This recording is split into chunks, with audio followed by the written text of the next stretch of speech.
can smell the PBR. I can smell it, guys. Don't lie to me.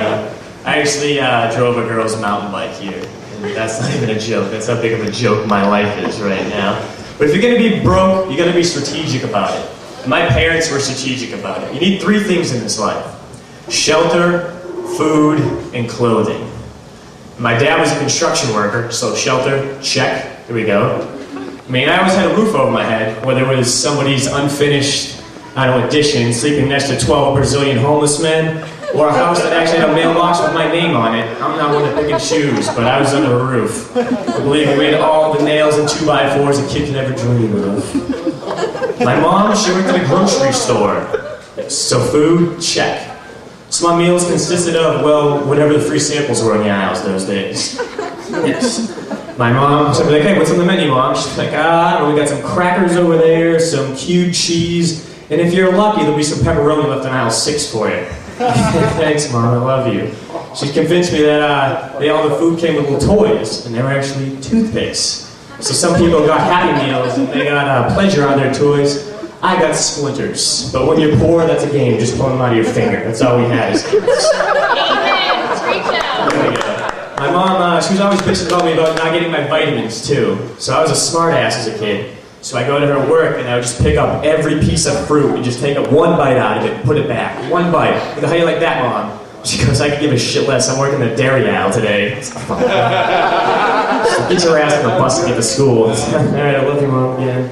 My mom also worked at Dunkin' Donuts. You guys don't have Dunkin' Donuts down here, but think of like a PJ's Coffee where everyone's on speed, they're pissed off, and nobody speaks English. It's a pretty good time. So my mom, she worked at Dunkin' Donuts, and people are in a rush there. You guys don't have drive-thrus at your coffee place, which amazes me. I mean, we end up putting speed bumps in our drives to slow people down, these caffeine addicts. I mean, they didn't even come to a stop when they were ordering. They'd order, it was almost like a football handoff. But yeah, can I get a medium regular, 2 sugars, please? Just run through, run through. Just get it. You see my moves right there? I learned that at Madden 06. That was it right there. It's left, right, truck stick right there. But the best thing about Dunkin' Donuts, and while I'm working at Dunkin' Donuts, is they actually throw all the food away at night. They don't serve it. So my mom would come home with a trash bag full of donuts, like a diabetes-inducing Santa Claus, a child obesity hell. And I loved every second of it. I ate some donuts in my days, people. I'm not lying to you. I ate so many donuts back in those days, I was pissing jelly and shitting Boston cream. And I was shooting out glazed frosting like, well, I was only 10 at the time, so at that time I didn't know my penis could actually do more than one thing. But man, if I had some donuts these days, that's good frosting glazed jokes for you. But I got nothing right now. I'm still in the glory days right there. So food check, shelter check, clothing. I was actually naked from the ages of 1 to 12. Yes. I mean, 2 out of 3 aren't bad. I mean, if I was a baseball player, I'd be hitting like a healthy Lou Gehrig right there, and that's pretty good. Lou Gehrig had a disease, and that was a joke. I'll refresh you on some baseball knowledge back in the day. Yeah. One of the good things you can notice when you're broke, so everyone puts their pants on one leg at a time. I put my underwear on the other day, and I put my leg through a hole.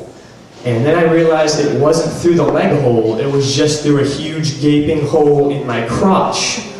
And you gotta look at the bright side of this. So I was like, hey, I just gave my dick a sunroof.